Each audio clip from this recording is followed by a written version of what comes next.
di sana.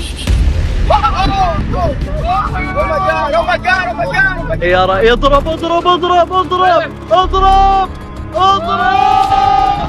Sebenarnya kalau dunia itu betul-betul ingin menyelesaikan isu Israel, sebenarnya yang bikin gara-gara Inggris sama Prancis. Udah baca belum Jenderal Israel yang ngomong bintang 2? Indonesia udah jangan ikut campur ya. Dulu beresin aja urusan rumah lu. Gua tuh ada orang gua di sana. Itu udah ancaman. Oh, udah ada statement itu? Ada. Coba 2 hari lalu. Jenderal Israel aktif IDF. Masa? Iya. Indonesia jangan ikut campur terlalu jauh. Orang gua ada di sana. Dan lu beresin urusan rumah lu banyak banget. Pemimpin Iran itu mati kan nggak sendiri. Menteri Pertahanan, advisor to the Presiden, cucunya. Berarti kan intelijennya kuat sekali untuk kemudian tahu secara presisi ini mesti biar kena. Aku tahu tempat ini pertama kali waktu Laura ya.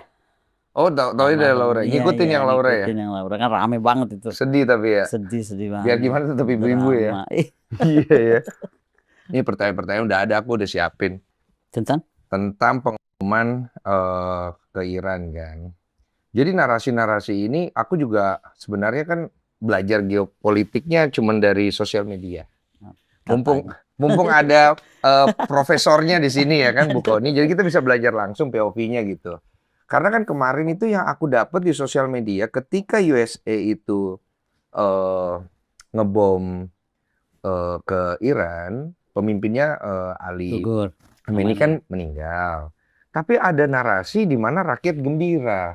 Iya, terbelah kan. Terbelah. Itu jadi sebenarnya kondisinya gimana coba? Ini udah on belum nih? Udah. Ada. Oke, jadi gini, intinya kalau sekarang dilihat kenapa masyarakat terbelah, menurut saya itu ada operasi real war-nya oleh Amerika Serikat. Amerika Serikat itu kan seperti kita lihat dia tuh selalu ikut apa yang disebut Jakarta Method. Jadi gini, kalau orang lihat sekarang kenapa dulu ada Yasmin Revolution, pernah kan beberapa tahun yang silam, apa segala macam. Itu sebenarnya adalah cara Amerika kok. Dulu tuh di Indonesia pertama kali diterapkan ketika kita dibelah antara PKI dan bukan PKI. Nah, sekarang di Iran itu pun begitu. Jadi masyarakat itu dipecah antara yang pro pemerintahan sama pro menghidupkan kembali Reza Pahlavi. Nah, the kingdom lah gitu. Nah, tapi kan mungkin itu tidak berjalan seperti diharapkan, makanya perlu trigger. Nah, ini yang menurut saya jadi berbahaya trigger ini. Kenapa? Gini ya, saya mau bahas ini karena selalu konteksnya saya tarik ke Indonesia. Banyak orang ngundang saya untuk bahas apapun belahan dunia. Kalau dia nggak ada konteksnya ke Indonesia, saya ngapain bahas? Iya. Jadi konteks ke Indonesianya ini bahaya karena ada 2 hal. Satu, kalau terjadi perang ini berkepanjangan dan berdampak kepada Selat Hormuz, maka bencananya di sana, kapal-kapal ini tahan di sana, tapi efeknya ke dapur rumah tangga kita semua. Iya, pasti langsung ke kita semua. Langsung ke rumah tangga kita semua. Karena apa? Pertama, kalau Hormuz itu terblokir ya. Blokirnya bisa macam-macam. Apakah memang diblokir oleh militer? Ya kan? Atau dilakukan apa sehingga terjadi pemblokiran? Atau dia nggak usah diblokir. Kayak sekarang udah terjadi nih. Karena ada keramaian, ada keriuhan, maka kemudian stagnansi kapal terjadi. Ya kita di Sudirman macet aja, efeknya kemana-mana. Penerbangan juga sekarang problem semua tuh. Apalagi kalau kapal tanker. Nah, kalau terkait penerbangan, ini yang menarik dari serangannya Iran. Iran ini kayaknya kesal banget nih pada negara-negara tetangga atau negara-negara teluk. Iya. Kan karena mereka itu kan menjadi base dari United States. Pangkalan militernya. Nah, jadi dia tuh yang saya juga surprise, bukannya dia hajar pangkalan militernya. Oh enggak, dia lihat rupanya titik lemah negara-negara ini kan mereka kan kuat di ekonomi. Mau Dubai, mau Kuwait, mau itu kan Bahrain misalnya. Itu kan negara-negara yang satu, dia tuh menjadi hub penting nih. Iya. Siapa aja mau ke Amerika, mau ke Eropa, kemana kita ke sana. Ini saya mesti pulang besok, saya langsung reroute arah lain karena males banget kan kalau terstranded di sana. Jadi intinya adalah dia tuh hub. Makanya dia pelajari kalau hub berarti kekuatannya kan di bandara, di port. Itu kan yang dihajar, bandara dan port. Yang kedua, ini berdampak pasti masif kepada ekonomi. Contoh aja, nggak usah dulu jauh-jauh ya. Itu yang tertunda penerbangan. Mungkin kayaknya kalau orang Indonesia kalau nggak salah per beberapa hari lalu 53.000 yang pulang umroh sudah tertahan di sana. Nah, itu baru dari orang Indonesia. Berapa coba? Itu kan aktivitas Dubai itu aktif benar. Saya tuh terselamatkan aja. Saya baru pulang dari Genève 6 jam kemudian bandaranya dibom. Saya di situ. Kalau nggak bisa stuck di sana juga. Nok-nok deh, jangan deh. Iya. Jadi potensi yang dilakukan oleh Amerika kepada si Iran ini kan sebenarnya yang orang pengen tahu kan mungkin masyarakat awam itu kurang paham ya lebih jauh. Sebenarnya masalah mereka nih apa sebenarnya? Kalau buat negara-negara Timur Tengah, mereka ini kan digoyang udah lama lah. Iya. Saya nggak mau mundur terlalu jauh lah. Kita lihat misalnya di tahun 2019, which is 27 tahun lalu. Itu ada serangan namanya kalau nggak salah Al-Baik gitu, lupa saya ya. Tapi itu mereka belajar parah karena mereka itu luluh lantak diserang oleh alutsista yang sangat sederhana. Atau nggak usah sebut alutsista lah, oleh senjata-senjata yang sangat sederhana.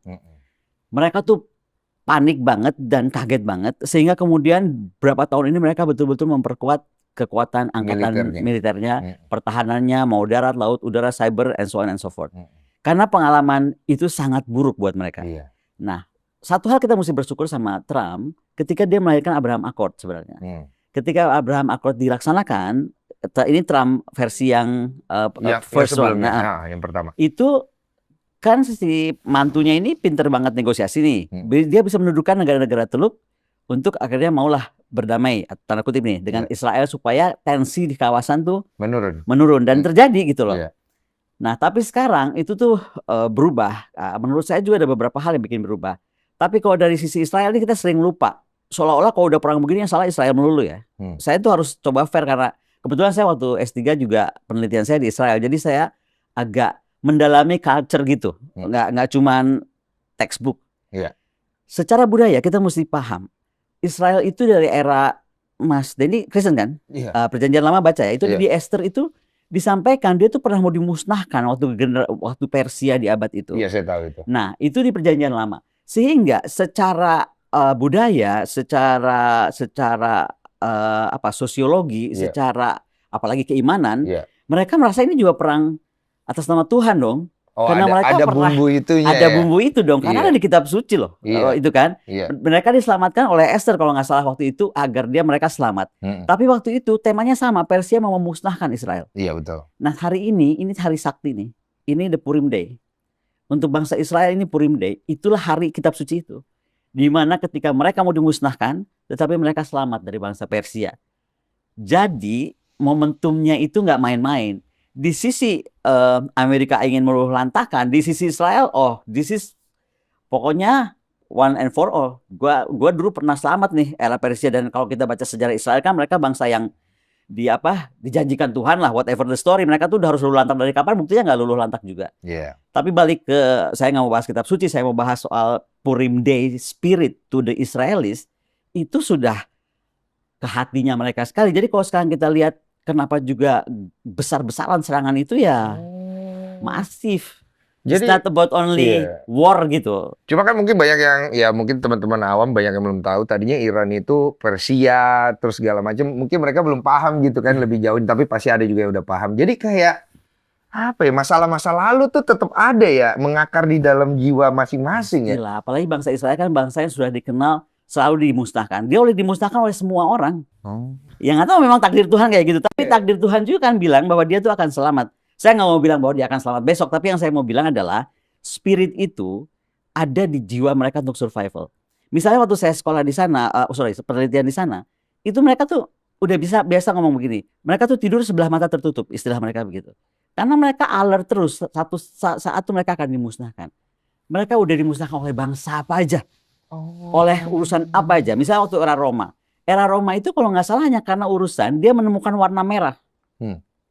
Jadi bangsa Israel ini kan bangsa peneliti, bangsa yang kreatif gitu. Di era itu warna merah nggak ada. Kalau nggak salah ya, ini mesti dikoreksi oleh ahli-ahli sejarah. Tapi kalau nggak salah ingat waktu saya ke museum Israel tuh, itu yang terjadi. Hanya gara-gara nemuin warna merah, kemudian mereka jadi kaya. Karena yang pakai kan akhirnya kerajaan semua kan. Hanya gara-gara nemuin warna merah itu pertama kali. Nah itu mereka diusir, dibuang, bayangkan. Jadi dari semangat Israelnya juga kita mesti melihat bahwa mereka pasti akan melawan habis-habisan. Nah di lain sisi sekarang kita mesti balik ke negara-negara Teluk. Negara Teluk ini kan hampir bisa dibilang semuanya pro Amerika, atau paling nggak CS lah kalau kita nggak sebut pro Amerika. Ya dong. Nah ini makin membuat jadi kompleks kan masalahnya. Jadi rumit. Nah kalau mau ceritain kerumitnya Indonesia nih, kita geser ya. Kita masuk BOP pula. Iya itu. Board of Peace. Itu yang kemarin jadi sorotan banget. Kenapa presiden ada di BRICS? Kenapa ada di BOP? Saya rasa sih kalau niatnya benar Pak Presiden tuh. Pertama gini, presiden kita itu terkenal sebagai the foreign minister presiden. Dia tuh sebenarnya presiden atau menteri luar negeri kayaknya udah beda tipis. Nah Jadi itu kita semua tahu lah, dunia luar pun juga tahu dia foreign ministry, foreign affairs president. Jadi mungkin momentum itu dia mau pakai. Kedua, mungkin dia mau menggunakan ceritanya non-alignment. Nah, cuman BOP ini dari awal memang udah heboh. Kontroversi lah. Pertama, Palestinanya nggak ada di situ. Iya. Ya, itu kan fatal. Kamu menamakan diri BOP, tapi Palestinanya nggak ada di situ. Itu udah threat, udah tanda merah. Dan contoh merah kedua, negara hebat lainnya seperti di sisi lain, yaitu Rusia dan Cina, mereka nggak masuk. Nggak ada. Dan mereka menunggu. Artinya mereka kan mau lihat gitu. Contoh, benar apa peace atau ini dipakai kendaraan oleh Amerika Serikat. Ternyata asumsi atau perkiraan Putin misalnya, itu betul. Nggak lama kemudian terjadilah serangan ini. Iran. Dan kalau dilihat dari dokumen-dokumen rapat serangan Israel yang dibantu Amerika terhadap Iran, itu duduklah salah satunya nih ya, Bos Ventura. Ventura Bos ini saya lupa namanya ya, tapi dia itu di Board of Peace tuh duduk sebagai orang penting di situ. Artinya apa? Artinya pihak Amerika memang support habis serangan ini. Pertanyaannya, berarti Board of Peace ini kan jadi nggak netral. Jadi kaki tangan dari Trump ataupun kepentingan Amerika Serikat. Di sini ya saya nggak jelekin Trump loh. Saya bilang Trump ini waras untuk make America great again. Walaupun caranya jadi kacau balau ya. Menimbulkan keonaran di mana-mana. Di mana-mana. Tetapi kalau dari konteks itu harusnya Indonesia juga punya presiden yang make Indonesia great again. Jadi jangan dulu ngurusin negara orang kalau saya sih ya. Jangan dulu jauh dulu kita mainnya. Beresnya dulu di rumah kita sendiri gitu. Nah, ini yang saya pikir dan kenapa saya sarankan beberapa hari yang lalu, mungkin presiden terjebak ketika masuk ke BOP. Kita nggak tahu tiba-tiba dikenakan 17 triliun dan itu iuran tahunan, artinya kan nggak cuma satu kali. Kedua, kita menjadi pembentuk tentaranya BOP, which is menurut aku bahaya untuk TNI. Bahaya untuk TNI itu begini, pertama tentara kita itu nggak di bawah UN. Jadi kalau ada apa-apa, siapa yang bertanggung jawab? Yang kedua, kalau UN itu model sistemnya udah jelas. Siapa berbuat apa, kontingennya bagaimana. Ini baru dan bentukannya sekali lagi ya, oleh board, bukan state. Nah, yang ketiga, ini kalau mau diterjemahkan di Gaza kah, apa nanti tertarik-tarik ke area manapun di Teluk, kita mesti paham, konteks perang di sana tuh nggak kayak perang di Papua, nggak kayak perang di Timur-Timur. Itu daerah yang sangat volatil. Ya kan, jadi apapun jadi yang tadinya bisa bantuan kemanusiaan dalam hitungan persekian detik bisa berubah jadi security alert gitu. Nah, kasihan tentaranya kan, doktrinnya tuh gimana? Makanya saya sempat ingatkan presiden, sebenarnya dengan BOP ini, dengan adanya Iran ini menyerang, diserang begini, inilah momen kita, excuse kita untuk bilang, BOP, lu udah salah nih, gue masuk ke lu tuh bukan buat gini, buat peace. Sekarang kok jadi board of war atau board of perang. Bisa angkat suara untuk hal itu. Jadi kita pun keluar dari situ tuh terhormat dan ada pride-nya. Angkat muka gitu loh. Bukan salah kita, bukan kita yang gamang atau kita tiba-tiba berubah pikiran, tapi memang you did something that we're not agree with gitu loh. Bukan gitu. Ini nih deal-dealan di awal. Deal-dealannya. Gue ini mau sacrifice misalnya uang buat ke Aceh atau buat ke Tapteng 17 triliun. Udah deh gue belokin ke lu karena gue peduli Palestina gitu misalnya. Karena ada peace-nya ya. Ada peace-nya, tapi sekarang dengan lu bikin begini, apalagi si Bos Ventura ikutan rapat saat menyerang Iran. Jadi tanda kutip. Tanda kutip, gue keluar deh. Ini yang saya lagi coba harap presiden mendengar dan presiden bikin, moga-moga aja dengerin ini, terus mau berbuat sesuatu. Karena bukan aku aja yang ngomong ya, sekarang udah berapa hari lalu kalau nggak salah MOI.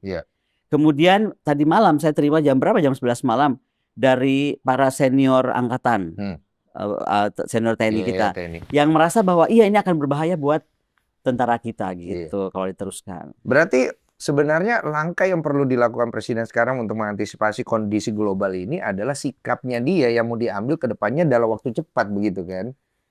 Ya sebenarnya itu sebenarnya yang ditunggu kan? Sebenarnya dia mau. Contohnya dia ngomong gini, oke deh gue mau jadi penengah, gue mau jadi mediator. Yang aku dengar malah mau jadi mediator kan, yang terbaru mau berangkat untuk jadi mediator antara Iran dan Amerika. Apakah itu cuma hoax? Udah berangkat kan kalau nggak salah. Bener. Ya, udah berangkat tapi saya nggak tahu kemana. Kok tiba-tiba besok kemarin sudah ada di pemakamannya Pak Tri Sutrisno. Apakah di tengah jalan berubah karena harus menjadi inspektur upacara? Saya nggak tahu. Iya. Tetapi yang pasti sudah berangkat. Nah, Tapi menjadi mediator pun, ini menurut saya question mark gitu ya. Mohon maaf dengan segala hormat. Jadi pertanyaan ya. Jadi gini loh, ini negara baru baru perang lah, baru lempar-lemparan gitu piring terjadi. Kan nggak mungkin. Kita ini siapa? Pertama kita nggak pernah menjadi mediator untuk Timur Tengah. Ini skala gede lah ibaratnya. Dalam skala, ya kan? Ya, contoh lagi nih, Abraham Accord tadi kita nggak ikutan. Yang duduk manis nih, nggak ada dordar. Karena Abraham Accord kan nggak pakai dordar perang. Iya, betul. Cuman diplomasi. Lah, ini pas orang lagi tersinggung, marah, apalagi terhina dong dengan kepala negara. Dan cucunya kan masih 14 bulan itu loh. Betul. Itu kan buat rakyat Iran, terlepas dia yang pro mau Iran berubah atau tidak, itu kan kehormatan negara. Kepala negara kita, coba kepala negara kita tiba-tiba digituin. Iya, bukan main-main punya lah. Bukan main-main, dan pasti semua rakyat akan bersatu marah. Nah, itu menurut saya momentum yang satu akan membuat rakyat Iran, dia nggak akan retaliasi, pokoknya akan hajar terus. Nah, makanya dia membabi buta kan, menyerang Dubai, menyerang Kuwait, menyerang semua negara Teluk yang menjadi base atau ada base Amerika. Padahal sesama negara Islam ya.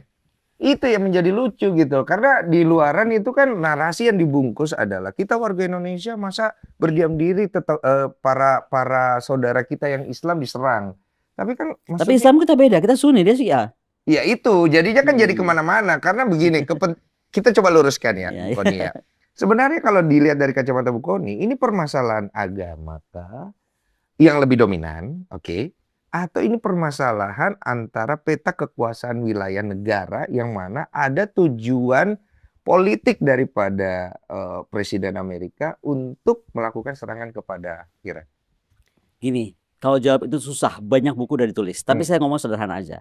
Sebenarnya kalau dunia itu betul-betul ingin menyelesaikan isu Israel, ya Israel karena dianggap si goro-goro itu kan si Israel nih, yang dianggap ya, saya ngomong pakai underline yang dianggap. Dia dianggap. Sebenarnya yang bikin gara-gara Inggris sama Prancis. Sultan Ottoman itu punya kekuasaan di daerah itu 400 tahun. Masih itu ya. Di Ottoman Empire, can you imagine 400 years? Itu dia nggak mau tarik garis bahwa mana misalnya Palestina, mana Israel, mana apa, enggak. Why? Dia tahu betul itu Islamnya terpecah. Tribes-nya terpecah. Islamnya ada Syiah pangkat 1, pangkat 2, pangkat 3, pangkat 7. Ada hierarkinya. Ya, ada hierarki. Terus ada Sunni juga yang hierarki. Jadi dia nggak mau Sultan Sulaiman. Pokoknya gue kuasai daerah itu, tapi gue nggak akan pernah tarik garis dulu atau aja deh. Ya. Apa TST deh antara lu. Kayak digantungin sama dia. TST lah antara lu sendiri lah, gitu kan. Yang lu ngerti tribe-nya, lu ngerti apa pantangannya. Nah, tiba-tiba datanglah 2 kolonel bego ini kan, si ya kan, yang Inggris sama Prancis. Bos, kita pusing nih, begini tuh, tarik aja garis. Tarik garis. Dan itu di ACC oleh negara besar waktu itu. Ada Inggris, ada Amerika Serikat. Nah, maksud saya, kalau memang kita betul real mau menyelesaikan, kenapa sih nggak panggil aja tuh yang gara-gara ini kan negara 2 ini. Lu selesaiin deh. Duduk bareng. Gitu. Saya bagaimanapun saya tetap hormat pada Trump waktu itu karena dia berhasil mendudukkan orang untuk Abraham Accord dan mereka berdamai kan. 27 years loh, dari mulai serangan 2019 sampai 2026 they are good gitu. Nah, sekarang ada kayak begini kan kacau lagi semuanya. Berarti kalau kita tanya garis besar yang paling poinnya di sini, tujuan Trump paling besarnya ke arah mana? Saya nggak tahu, tapi kalau kita lihat beberapa saat sebelum ini terjadi kan kita udah melihat tuh Reza Pahlavi udah diagung-agungkan lagi. Udah mulai dibawa narasinya ke atas lagi. Kemudian bagaimana Iran sebelum Khomeini, bukan ini ya, Khomeini, the old Khomeini. Sebelum Khomeini dan sesudah Khomeini, bagaimana Iran dulu perempuannya bisa, before and afternya. Ya, pokoknya before and after lah. Perempuan dibedakan dan lain dan sebagainya. Itu dibelah dulu. Tapi kembali, mau apapun kepentingan Trump untuk mengacak-ngacak Iran ataupun kepentingan Israel terhadap Iran, menurut saya yang lebih harus kita tarik adalah Indonesia ini mesti apa? Nah, karena gini, buat saya yang paling penting sekarang Indonesia tuh harus bersiap-siap ya. Satu, kalau perang ini berkelanjutan, karena ini eskalasinya, kalau ada yang nanya gini, Bu Koni mau perang dunia ketiga belum tentu. Tapi kalau soalnya kita tuh hobi banget ya ngomong perang Rusia Ukraina, perang dunia ketiga, perang ini sendiri. Ya, itu narasi yang paling banyak kan di sosial media. Karena itu narasi paling seksi menurut aku. Enggak, udah jadi seksi itu dalam bentuk clickbait ya. Karena ketika ada World War III, itu orang kan jadi nyimak, kenapa nih kita mau perang dunia begitu. Ini akan pertama, eskalasi ini udah sangat tinggi, udah sangat sensitif. Tapi masih bisa kita lihat bagaimana peran Rusia dan Iran di PBB. Cuman ini sudah mulai pemanas sangat karena kan tadinya Inggris, Prancis nggak mau ngasih base-nya buat US, sekarang ngasih. Jadi serangan kemarin terhadap Israel tuh agak masif karena ada bantuan itulah. Nah, ini yang bisa membuat semakin parah. Maka tugas Indonesia sekarang sebenarnya kalau saya tuh inginnya kita lebih ngitung aja, kita pakai kalkulasi cepat.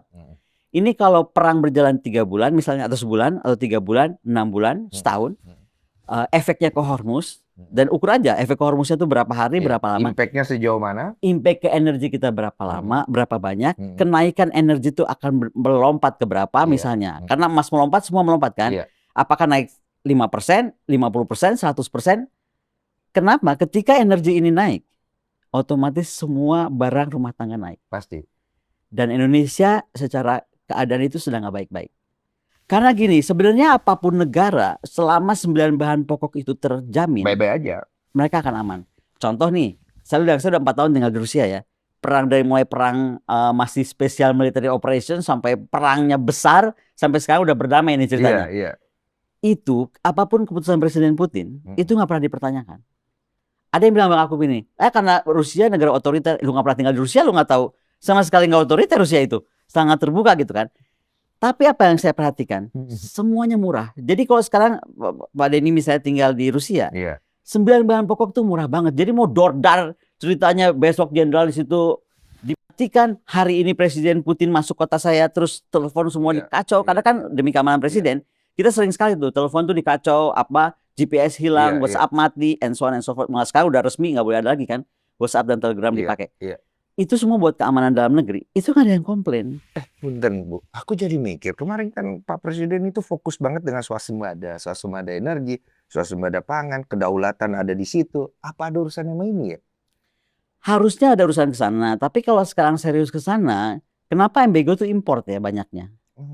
Kalau saya misalnya gini, kalau memang MBG itu jadi suatu program serius, jadi agak meleset dari rakyat, sedikit aja, sedikit aja. Harusnya betul-betul diperhitungkan berapa petani apa aja yang mesti dikembangkan, peternakan seperti apa yang dikembangkan, unggas dan lain-lain yang dikembangkan.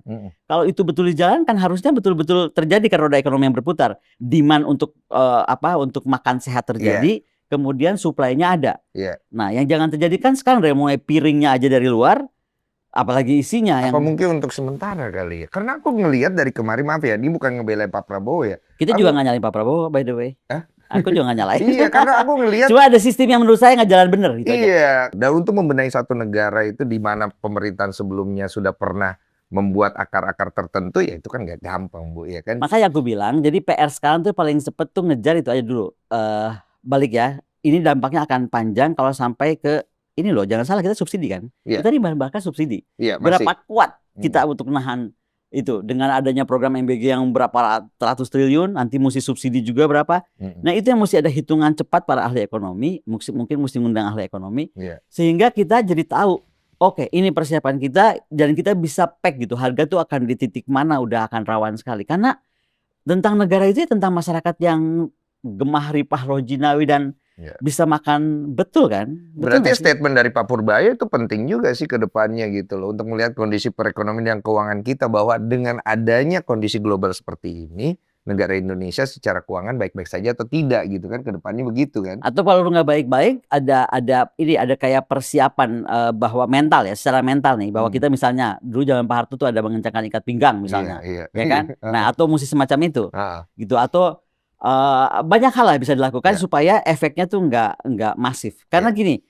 jangan kita cuma bahas perangnya, tapi kemudian kita lupa PR kita tuh banyak. Kembali saya bilang kan, Hormuznya yang terblokir, efeknya masuk ke dapur kita semua. Dan itu udah pasti, nggak mungkin enggak gitu. Cuma dalam waktu berapa lama dan impactnya sejauh mana, ini kan baru dimulai masalahnya. Nah itu, tapi kalau ahli ekonomi bisa gitu. Iya, makanya dia kan bisa war game. Wargamingnya nih, wargaming sebulan, wargaming 3 bulan, wargaming 9 bulan. Itulah perlunya orang pinter kan. Cuma kan maksudnya masyarakat harus aware, makanya gue bikin podcast ini supaya kita sama-sama tahu kondisi global itu bisa memberikan impact sampai ke dapur kita, seperti apa yang disampaikan Bu Kony. Ada satu pertanyaan bagus nih, kalau Indonesia salah langkah dalam konflik global ini, Indonesia ke depannya bisa gimana? Yang pasti kalau saya boleh ngomong salah langkah adalah posisi di BOP. Itu ya? Kalau nggak dikoreksi posisi di BOP gini, Indonesia itu punya kelebihan yang sudah mengakar ya, adalah posisi bebas aktif, non-aligned. Iya, itu dari dulu kan. Dari dulu. Non-blok lah istilahnya. Indonesia itu dikenal dunia karena konferensi Asia Afrika. Saya tuh baru pulang dari Sorbonne, konferensi Sorbonne. Yang kita bahas adalah revisit the non-alignment movement. Anda bisa bayangkan di kepala Anda nih seorang Deddy Sumargo, dia orang Indonesia, pasti dia Asia Afrika. Pasti dia Bandung Spirit. Bahasa gaulnya gitu lah. Bandung Spirit. Loh, kok tiba-tiba Anda kayak melenceng gitu. Sekali lagi, saya mencoba memahami pemikiran Pak Prabowo, bukan saya sok tahu ya, tapi saya coba memahami kenapa ya dia tiba-tiba pengen berangkat dan menengahi. Niatnya kan baik. Kalau niat nggak bisa disalahkan. Niatnya baik. Nah, terus saya pikir, mungkin karena dia bersahabat dengan Raja Jordan. Karena kan di sana ada Jordan nih. This is his best friend kan. Nah, Raja Jordan ini mungkin bisa menjadi, menurut dia ya, mungkin bisa menjadi, gue bisa lebih enak nih. Gue bisa ngomong sama Trump anytime because we are very close. We are in the same board. Tapi untuk si geng Timur Tengah nih yang gue nggak terlalu deket, gue ada si Jordan nih gitu kan. Satu yang mungkin beliau lupa. Di dalam konteks Teluk, kalau kita belah-belah negara Teluk, Jordan ini dianggap pro barat juga, which is enggak juga terlalu apa, enggak terlalu ke clean timur, gitu. Dalam artian di posisi non-aligned. Jadi ini yang menurut saya kalau harus dilakukan apa, balik ke titik kemandirian, keberdikarian dan spirit kita awal, which is Asia Africa Conference, dan itu diakui dunia loh. Oleh pemimpin kita dulu, diterangkan dengan jelas di UN waktu itu, dan diikuti negara-negara lain kan, sampai terjadinya konferensi Asia Afrika. Jadi kalau saya bilang BOP ini akan memberatkan, itu dulu aja. Kalau saya kan lihatnya yang paling bisa cepat. Saya juga feelingnya sama Bu, ke sana Bu. Itu dulu. Cuma kan saya bukan ahli. Makanya kita datangkan orang yang lebih paham ahli gitu ya. Enggak lah. Kalau akademis itu terus belajar, nggak ada ahli. Betul. Cuma kan ini kita kan ada di BRICS juga ya. Sementara di BRICS itu bagaimana Cina dan Rusia itu sangat dominan di sana. Dan di mana hal ini mereka sangat mengecam ya terhadap Amerika, terhadap serangan dia ke Iran. Positioning kita apabila di BOP ini Indonesia tidak mengambil tindakan yang tegas, di BRICS-nya ada pengaruh. Bukan tindakan yang tegas, di BOP itu harus mundur kalau saya bilang. Ya itu tindakan mundur itu. Ya mundur atau apalah excuse-nya apa. Karena gini, kalau kita lihat BRICS sekarang tuh BRICS itu kekuatan 40% dunia. Dan di situ kan bukan cuma Cina dan Rusia, kita lihat ada India, ada Brazil. Yang betul-betul dulu ini adalah the power of global south lah. Ya kan? Nah, mesti kembali kita lihat, Rusia ini kan sakit hati gara-gara Ukraina. Gila nih, Ukraina dibikin jadi proksinya si Amerika dan Eropa, betul? Dia dendam banget sama namanya kejadian kemarin. Kalau maunya gitu. Jadi buat dia, gue udah nggak mau lagi deh lihat Eropa. Dulu kan Rusia tuh antara setengah Eropa setengah Asia kita tahunya kan. Betul. Sekarang nggak, kalau kita perhatikan, Putin tuh udah bikin lah, kita tuh mending bikin sesuatu yang lebih Asia. Makanya di atasnya BRICS itu ada Greater Eurasian Partnership. Jadi Rusia yang akan lebih besar, yaitu ya tadi negara-negara satelitnya Rusia itu kerjasama baik dengan Cina dan lain-lain. Jangan salah, dari kawasan kita siapa yang paling cepat menyambar opportunity itu? Malaysia. Jadi Malaysia tuh pintar banget tuh Perdana Menterinya. Begitu itu diomongkan oleh Presiden Putin, dia datang ke Vladivostok. Saya ada di sana waktu itu. Dan dia langsung komit ke Presiden Putin, saya akan ikut masuk di Greater Eurasian Partnership. Nah, Indonesia jadi bukan BRICS aja, dia bisa punya kesempatan di sana. Kalau dia terlalu barat, jadi kita udah kayak mengkhianati spirit Bandung. Kemudian juga kita jadi salah tingkah dong. Pasti dong, nggak mungkin di BRICS kita nggak salah tingkah. Kalau bahasa gaulnya lu diketok, lu ngapain sih cepet-cepet ikutan? Mbok lu koma dulu, mikir dulu. Kembali lagi kepada tentara, karena satu ya, mungkin kalau cuma di BOP saja, itu bisa tinggal diplomasi, diplomatic way. You talk and explain the things, why the reason you are in, gitu kan. Tapi masalahnya di BOP melahirkan tentara nih, betul nggak sih? Si BOP ini kan menciptakan tentara nih. Nah, gilanya Indonesia, baru aja BOP ngomong bikin, oke, saya mau kirim 20.000, which is if you calculate 20.000 itu 40% dari total troops. Makanya 2 hari lalu si orang Amerika, saya lupa nama jenderalnya, dia bilang, oke, kalau gitu Indonesia tuh jadi wakil panglima dari si tentaranya BOP ini. Aduh, itu kan berarti kan kita udah menjadi Western atau masuk ke negara Global North. Dan itu kan bisa membangkitkan amarah masyarakat kita juga ya. Marahnya kalau masyarakat, saya lupa lihat gini ya, gini. Presiden tuh niatnya baik, tapi kamu nggak bisa jadi mediator di rumah orang. Secara rumah lu sendiri lu nggak bisa mediasi, betul nggak sih? Gimana mungkin kamu beresin rumah orang, rumah lu sendiri lagi berantakan, dapur lu belum beres, rumah tangga lu lagi pada musuhan misalnya, nggak pada saling ngomong gitu kan? Nggak gitu juga. Contoh, orang cepat akan ngitung 17 triliun. Mendingan gue kasih ke Tamiang, atau gue kasih ke Tapteng, atau gue kasih ke Papua, atau environment yang sudah keburu rusak. Itu kita apain lah, nggak tahu pokoknya. Investasi gitu. itu ya. Akan lebih ke sana mereka akan berpikir. Iya. Ada tadi sedikit pertanyaan bagus tadi. Indonesia selalu dibilang politik kita kan bebas aktif. Tapi kan dunia udah mulai panas nih kayak begini nih. Arahnya katanya mau ke kiamat katanya ya. Cuman gue pikir ini masih terlalu cepat lah narasi itu. Nah, politik bebas aktif kita apakah masih relevan nggak untuk kita pakai ke depan? Sangat, makanya saya bilang kita mesti keluar dari BOW. Karena itu ya? Makanya kita mesti keluar dari Board of War itu supaya kita bisa mengaktifkan non-online kita. Toh cukup, gestur kemarin udah dibaca oleh Presiden Trump. Oh, Indonesia ini serius nih, dia pengen ikutan di panggung dunia. Ya, saya takutnya kita kejebak di situ kan posisinya gitu loh. Kalau saya ngelihatnya nggak usah pakai takut. Sebenarnya ini kalau bahasa saya sendiri, waktu Presiden Trump dengan tidak sopannya memberikan map kepada Presiden Prabowo, dan Presiden Prabowo-nya kayak bingung kayak apa, itu saya tersinggung. Kalau sebagai bangsa Indonesia saya nggak mau kalau digituin. Lu ajudan bukan, Letkol TNI bukan gitu kan. Terus sebelahnya ada si wakil presidennya, kenapa nggak suruh wakil presiden yang pegang? Betul. Kenapa mesti Presiden Prabowo, atau ke kirinya lah ada siapa, aku nggak tahu deh. Sebelah yang tinggi-tinggi. Buat yang nggak tahu videonya ada di sini.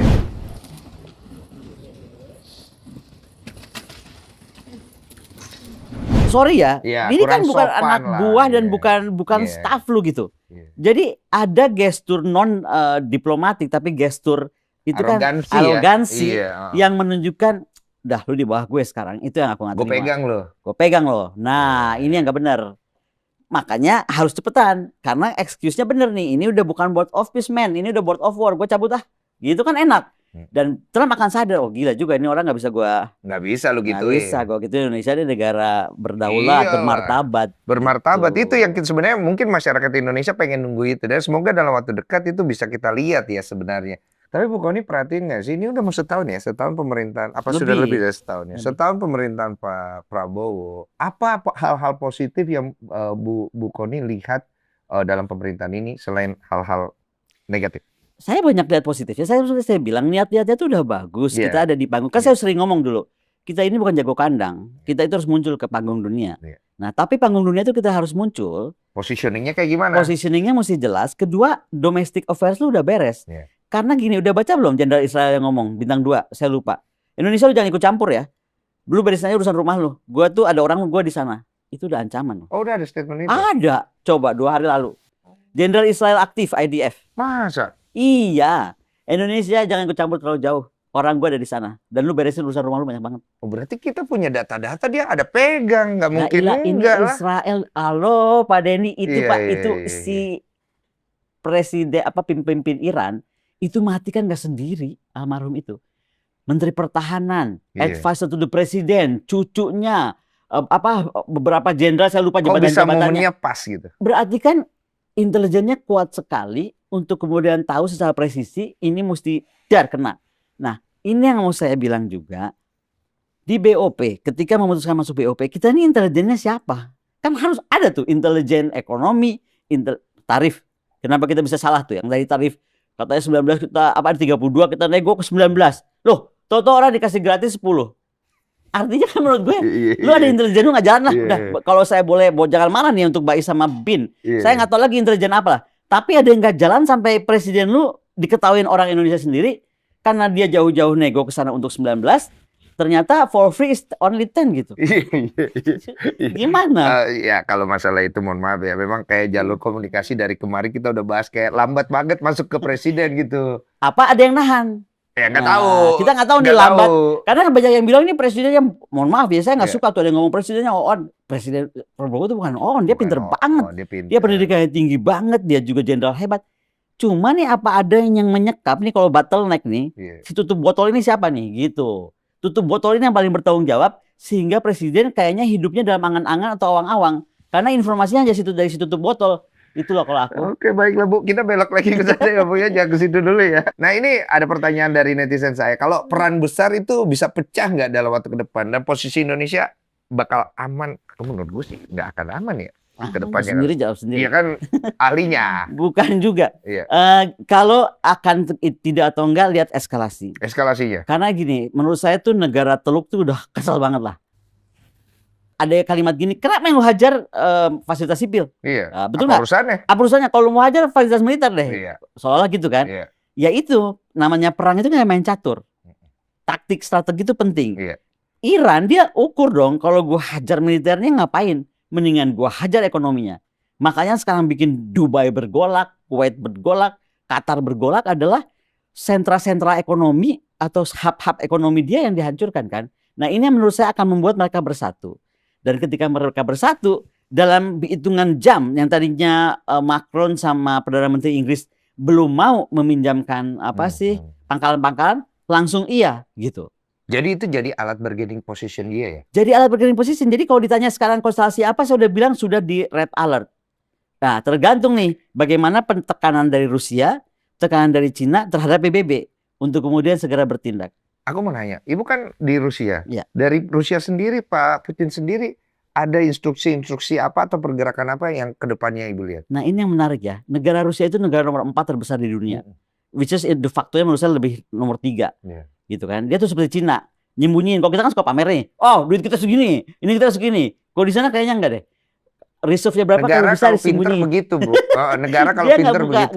Nggak flexing ya kan. Dia tuh lebih powerful dari yang di standarkan nomor 4 kalau menurut aku. Because I live there. Nah, dia aja dalam kapasitas itu dan juga Xi Jinping dalam kapasitas negara nomor 2 dunia, itu tuh stay cool dulu. Tar ya kita cool saya kaget aja sama dulu. statement mereka dua negara ini. Iya, kita lihat dulu nih.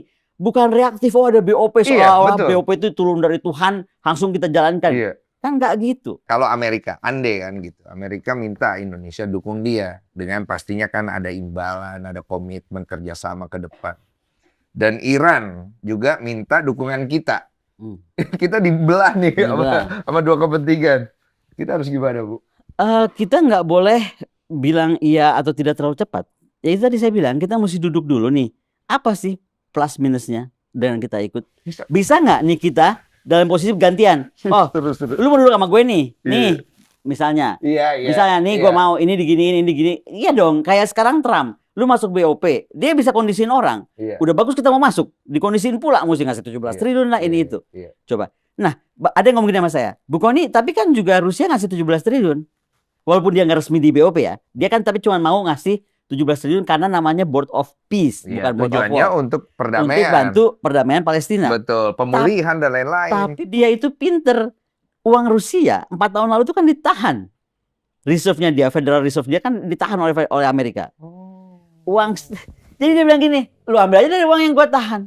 Jadi dia sebenarnya nggak rugi apa-apa, malah nih ngeledek dong. Ya lu ambil aja tuh uang dari gua itu 17 triliun mah nggak ada apa-apanya, duit gua banyak banget. Berarti si Putin itu lihai ya? Ya kalau nggak lihai nggak presiden berkali-kali. Dia kan cuma turun sebentar jadi wakil presiden. Makanya dicoes tuh sama si kayaknya emang dua-dua orang ini lihai semua. Kalau saya bilang itu bukan lihai, jago catur ya. Jago catur. Jadi strateginya tuh keren gitu. Jangan-jangan di show ayam ya. Kenapa jadi ke siu? Nih ada pertanyaan Bu, kalau tiba-tiba ada perang besar di kawasan Asia, mungkin terjadi nggak? Sangat. Jadi gini, kalau kita lihat buku putih pertahanan Prancis yang 5 tahun lalu aja, baca deh, bukan karena itu buat umum kok. Itu beberapa daerah di kawasan kita, termasuk daerah di Indonesia, termasuk misalnya Laut Cina Selatan, kemudian di dekat Papua, di dekat Indonesia Timur, daerah Maluku itu sama dia udah dibunder-bunderin. Itu daerah sumber makan dunia, which is the fish. Ini kita ngomong ikan nih. Sumber makan dunia tuh di sana. Yang artinya orang tuh apa sih si ikan-ikan itu tuh berinteraksi kemudian hamil dan lain-lain. Dia migrasi kemana tapi di situ pusat. Buat dia area itu masuk ke dalam military operation other than war. Operasi militer selain perang. Artinya apa? Anytime mereka bisa masuk atas nama mau jaga ikan. Karena lu jaga ikan lu kagak becus. Gue aja yang jaga. Itu kalau ke daerah kita. Sama ke daerah Laut Cina Selatan itu gas reserve, itu oil reserve, itu food reserve dunia. Jadi manusia kan tentang survival. Intinya makanan. Intinya energi. Berarti kita kalau begitu kita dimakan dong ya? Kalau kita sekarang nggak pinter-pinter dan nggak punya pemimpin yang pinter, makanya buat saya pemimpin yang pinter tuh dan lihai itu wajib Indonesia miliki. Iya. Tapi alat pertahanan kita juga harusnya kan capable. Nah sekarang pertanyaannya kan alutsista kita apakah capable untuk menahan apabila terjadi perang dan kita berperang. Nah itu. Saya ini kalau ditanya gitu, saya dosen di Sesko ya. TNI, AL, UAD, Sesko TNI. Iya. Mau secanggih apapun kita punya barang sekarang, termasuk dibeliin kapal induk gitu kan. Sanggup nggak kita mikirin trainingnya? Sanggup nggak kita mikirin personilnya? Cara menggunakan.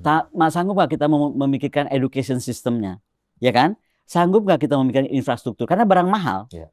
Itu tempatnya khusus. Ya. Nggak bisa nih, misalnya nih kita beli kapal induk terus digelentarkannya begitu aja, atau beli kapal terbang stealth yang sangat canggih. Itu harus ada beberapa komponen dia atau ini equipment itu harus tempatnya khusus. Yeah. Kemudian apakah information system kita jalan? Apakah logistik sistem kita jalan? Misalnya kapal induk kita lagi kemana? Bisa nggak logistiknya kita support? Berarti kita bicara keahlian ya?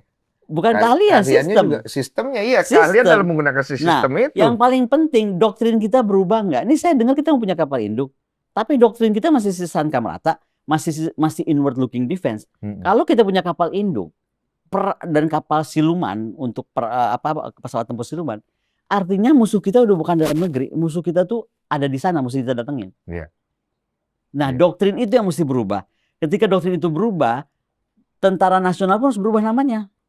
Namanya udah nggak boleh lagi TNI, karena itu Tentara Nasional Indonesia, betul nggak?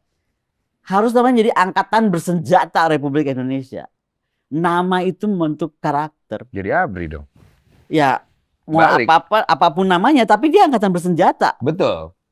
Untuk Republik Indonesia, bukan tentara yang bermain dalam konsep nasional. Karena kalau konsep nasional, saya bisa tanya dong, ngapain lu punya kapal induk buat ke Papua? Ngapain lu punya stealth? Lu mau nyerang Aceh? Kan ada pertanyaan seperti itu akhirnya.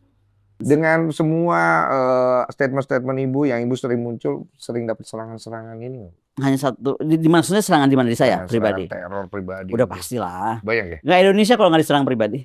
Udah biasa ya? Bukan udah biasa, ternyata gitu. Dulu saya nyesel deh, waktu saya ngajar-ngajar dulu nih 10-15 tahun lalu, saya selalu bilang gini, kalian tuh perlu canggih cuma satu hal, control your handphone. Just your real alutsista, saya bilang. Disitulah kamu bisa cuci rakyat, bikin banyak rakyat tuh mengerti tentang apa aja nih, konsep pertahanan, konsep ketahanan negara, and so on and so forth. Sekarang yang saya ngomong tuh backfiring. Orang punya handphone, mereka juga perlu cyber troops untuk menyerang akademisi, menyerang orang-orang yang dianggap berbeda. Padahal orang tuh bisa berbeda, tapi maksudnya tuh baik. Kan kita mau menuju Roma, jalannya nggak usah harus sama. Mungkin saya mau lewat kemana dulu, kayak besok saya mau ke Rusia, sekarang saya langsung tukar pesawat. Lewatnya lewat Asia Tengah, nggak usah lewat Dubai. Itu yang saya sedih, Bu. Yang harusnya kita gunakan, gimana supaya musuh dari luar, yang disebut Pak Prabowo itu antek-antek asing itu, nggak bisa masuk ke kita dan pikiran kita. Karena sekarang kan udah era neuroscience, era pikiran. Berarti benar ya perkataan Pak Prabowo bahwa memang ada indikasi antek-antek asing ini sudah beberapa kali coba masuk ke Indonesia. Bukan coba masuk, nyuruh megang map. Iya, itu antek asing udah nyuruh megang map, udah bukan lagi masuk. Tapi narasi di sosial media sih gila sih, Bu. Gila, Bu. Saya kan sangat intens banget. Iya, pasti ngawasin terus kan. Saya ngawasin banget pergerakan. Saya lempar satu pertanyaan, saya pengen lihat responnya mereka tuh bisa. Itu pertanyaan loh, Bu. Bisa menuduh. Bukan statement ya. Bukan statement, bisa ngecikat, bilang saya apalah ini segala macam. Nah, itu juga jeleknya. Ini saya senang disebut sama Mas Adi barusan. Karena kayaknya kita jadinya hitam putih. Iya. Jadi kayaknya Indonesia tuh terbelah aja hitam putih gitu. Ya itu yang nggak boleh terjadi. Karena yang kita mesti pikirkan, semua rakyat kita ini cuma bikin tentang bangsa kok. Iya. Masalah di Indonesia itu jarang ada comparative studies. Betul. Jadi kalau bahasa Sunda tuh asa pang bener nak. Pokoknya gue deh uber alas, gue paling bener, gue paling tahu.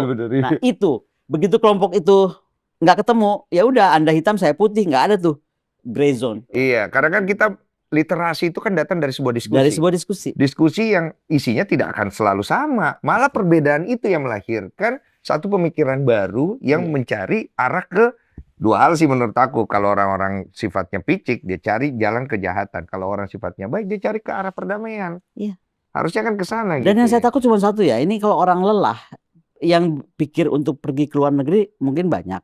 Tapi yang lebih saya ngeri lagi adalah orang yang pikir ya udahlah kita merdeka. Itu lebih serem. Ini serem. Ini serem. Tahu nggak Pak Denny? Saya tuh kaget loh. Selama ini saya pikir negara terkecil di dunia itu namanya Liechtenstein. di Eropa yang paling kecil itulah. Ya, setelah Andorra kan ada Liechtenstein itu. Ternyata ada lebih gila lagi loh. Saya lupa di mana ya. Tapi itu orang bikin negara benar-benar penduduknya cuma 10 orang. Jadi saking dia udah kesel, nanti ya saya takut salah nyebut nama soalnya. Nanti cari tahu ya. Tapi ada, coba aja. Jadi dia tuh negaranya, dia presidennya, dia apanya gitu. Pokoknya cuma 10 orang. 10 orang. Dan itu jadi perdebatan walaupun dia nggak masuk ke PBB karena cuma 10 orang. Tapi maksud saya, itu kalau kita lihat kan berarti dia udah kesel, mungkin udah mengikuti segala macam, dia nggak happy. Ya udah dia bikin komunitas, dan komunitas ini jadi negara merdeka. Kohesi persatuan itulah yang harusnya menurut saya dipakainya Komdigi ini, menurut saya harus aktif. Blasting aja, blasting sih. Menurut saya kan paling gampang jadi Komdigi ini blasting ya.